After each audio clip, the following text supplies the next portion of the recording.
Hello and welcome to another video from the depths of Random Coyote Productions. Today I want to share some updates on the recent past and what I hope will be a fairly active schedule for the year. So, longtime readers will know that I used to post Bohica Blues twice a week until I finished the main story in 2020. After that, I went to a 3 times a month posting schedule, and I'd post on the 1st, the 10th, and the 20th of each month. Back when I was posting twice a week, I'd sometimes take little vacation. It was a way to avoid burnout. I'd post an announcement that I was going on vacation for 2 weeks, maybe, and state which date I would resume regular posting schedule. And I'd stick to that because I wanted to be reliable and have a good reputation and not be one of those creators that, works super hard for years on end without a break and then gets burned out, goes on hiatus, and then never comes back. I'd take these planned breaks once or twice a year, and it worked out really well. But in the fall of 2022, so just a few months ago, like 3 months ago as I make this video, I wanted to take a vacation. But when you're posting 3 times a month and you take a week or 2 off, you're really only skipping one comic and leaving a big empty space on the calendar with no posts. So instead, I just posted on the 1st and the 15th of December and January. So not really a work stoppage for a couple weeks, but an overall slowdown for a couple months. Now, this did me a lot of good, and I was able to get some other projects done, which I'll talk about here. First thing I have been doing a bit of research about things like how manga, Korean manhwa are making huge inroads into the American market. Now, this was just informal research, looking at things people were saying at conventions, comic shop displays, commentators across YouTube, informal stuff like that. I didn't hire a marketing research group or something like that. I just kind of doing my own research from a variety of different sources. The short of it is, I'm going to adapt some comics to a manga style, actually more of a manhwa style, more about that at another time, and try my hand at it. Now, 2 things about that. People who've known me a long time are probably wondering if I've got a concussion, or if I'm actually Evil Arik from the Mirror Universe, because I used to proclaim my eternal hatred of manga until the heat death of the universe. But it is important to remember that long ago I realized that manga, anime, manhwa, all that, there's nothing wrong with it.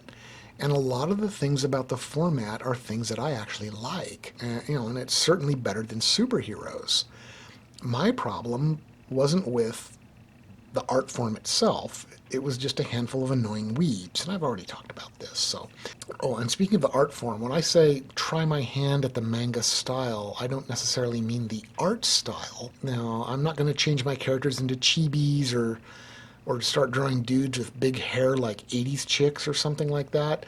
What I'm mostly talking about is the book layout and editing ideas. So what I'm thinking about doing is taking my Bohica Blues comics and sorting out the ones that narrate the story arc from start to finish and edit out some of the unnecessary gag-a-day comics that didn't really serve the overall plot and just make one big huge manga out of it. Running the series probably in black and white, and make it available in one book, around 300, maybe 400 pages or so. The individual trade paperbacks I'm slowly working on are great. They have all the comics and they're in full color, but they come out maybe once a year and they can be a little expensive because I have to rely on very small print runs. But I'm going to see how much it'll cost, put the whole story into one book, and see what the editing process will be, determine which characters or which comics are essential to the plot and which are just, filler or character stuff. Probably keep some of that in, but also suss out the ones that don't do anything to serve the story. I'll see what I have left to work with and start sounding out price ranges and print runs. It's going to take a while, and I probably won't make serious progress until after Bohica Blues Book 4 is finished. Book 4 is about 40% complete right now, so we're easily looking at next year when I can start making real progress on this. And in the meantime, I'll see what the manga market is doing and adjust my plans according to reality. But this is a long-term goal for now. Now this year, immediately, I am planning on having Book 3 ready in time for Gem State Comic Con in April. which of course means I'll have it available for Boise Comics Arts Festival in September, I feel pretty safe guaranteeing this, since book 3 is pretty much done. I'm having a friend read over it right now and let me know how it flows together, and, I have to put the ISBN number and the barcode on it, but after that, it's pretty much print ready. In the meantime, I'm making honest effort on my Empire's reboot. While I do not expect it to be ready for launch this year, if I keep making progress at the current pace, I think I'll be wrapping up the pencils by the end of the year and start slinging digital ink on it by 2024. You can watch the progress on this on Patreon, where I post pretty regular updates.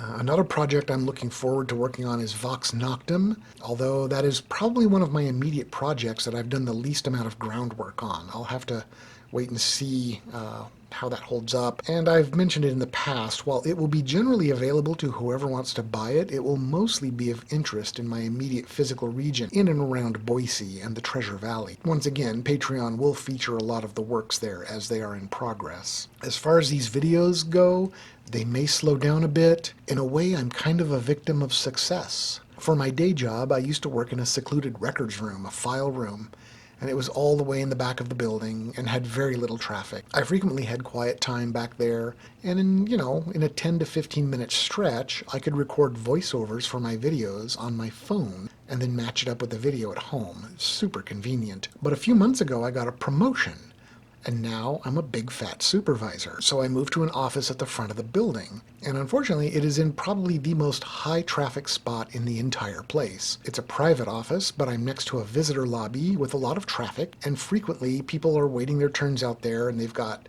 howling infants and, loud conversations going. And as I said, as a big fat supervisor, I have to have my door open in case my hordes of minions need guidance on something. So I have to stay on my toes, kind of like a midget at a urinal. So videos may slow down a bit, unless I want to be one of those mumbling beard dashcam video bros, but I'm just not ready for that, and neither are you. But anyhow, that's it for now. I hope you enjoyed this. If you've stuck around this long, obviously you've got time on your hands, so you may as well hit the old like and subscribe thing. You know what I like. And check out the description below. You know the one, where I link to things like Patreon and such, so you can support my comics creation habit.